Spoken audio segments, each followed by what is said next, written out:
તો સંતો તો આ તમે બધા સત્સંગમાં જીવાત્મા બેઠા જે ગુરુ ચડી જઈને સાચા પરમાત્માની જે ખોજ કરી છે ને, સાચા પરમાત્માનું જે ભજન કરો છો ને, ધન્યવાદ તો એને છે. હું તો 50, 60, 70 વર્ષ થાય તો બાપા ભાગસારી, મા ભાગસારી. કેમ? સવાર જ નથી એટલે ભાગસારી. એનું શરીરની યાત્રા પૂરી થઈ ગઈ પણ જીવની યાત્રા ચાલુ છે. તો સંતોએ તો આપણા ભવના જુગો જુગના રોગ મટાડવાની વાતો કરે છે કે શરીરની યાત્રા પૂરી થાય અને જીવની યાત્રા પૂરી નથી થતી. કારણ કે શરીરની યાત્રા સમસન સુધી છે, જીવની યાત્રા 84 છે. આપણે કહીએ હવે જાતા રહ્યા દુઃખ ને સુખ પાહે, ના એવું નથી. જીવ અમર છે, શરીરની યાત્રા પૂરી થઈ જાય છે, જીવની યાત્રા 184 ફરવાની રહેશે. અને મહાપુરુષો કે જેથી સદગુરુ મળે ને ભજન કરે, જે પોતાના આત્માને ઓળખે, મીરાબાઈએ કીધું તેથી એને ભવરૂપ મટે. નકર જન્મ મરણના ચક્કરમાં જીવ ફર્યા જ રાખે, અનંત જીવથી ફરે છે. આપણા મહાપુરુષો સંતો એમ કહે છે કે અવતારો નહોતા એના પહેલા તમે હતા, રામકૃષ્ણ નહોતા એના પહેલા તમે હતા, તો વચ્ચે ક્યાંક હસ્યો અને અત્યારે પણ છો, એટલે ફરી તો છે. એટલે આ ચક્કરમાં આપણે ફરીએ છીએ, આ ચક્કરમાં ફરશું એટલે દુઃખ ને સુખ આવશે. એટલે આપણે દુઃખ મટાડવા દોડી,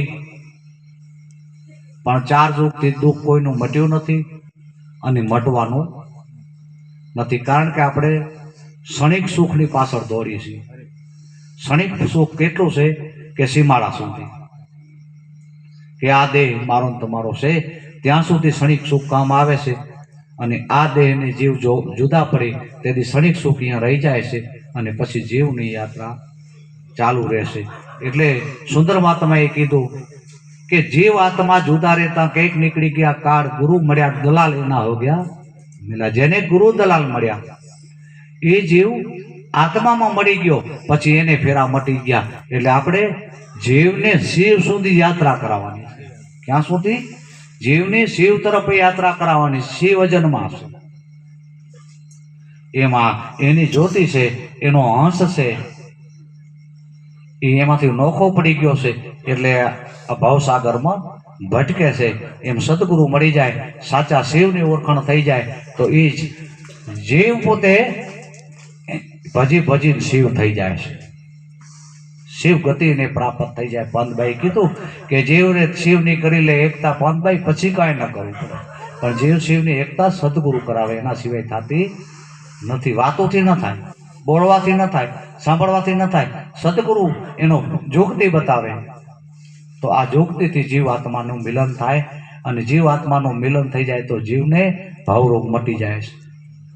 કે રામ નામ કી ઔષધિ ખરી નીચે से ખાય, અંગ પીડા વ્યાપે ની એના મહારોગ મટી જાય. મહારોગ એટલે બધાને શરીરમાં રોગ નથી થતા, કોઈ કોઈકના થાય છે, પણ મનમાં બધાને રોગ છે. હવે મનનો રોગ તો ડોક્ટર મટાડે નહીં. હવે મનનો રોગ આપણે મટાડવા માટે, મનને ધોવા માટે, મનને સાફ કરવા માટે આપણે સંતોનો સંગ કરવો પડશે.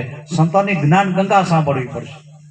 તન થાય આપણે નદીમાં નાવા જાશું, નળ અત્યારે ઘડો નળ ચાલુ છે, શરીર નવાઈ જાય છે, લુગડા ધોરા પહેરાઈ જાય છે, ધોરા બગલા જેવા થઈ જાય છે, પણ અંદર હળો રહેશે.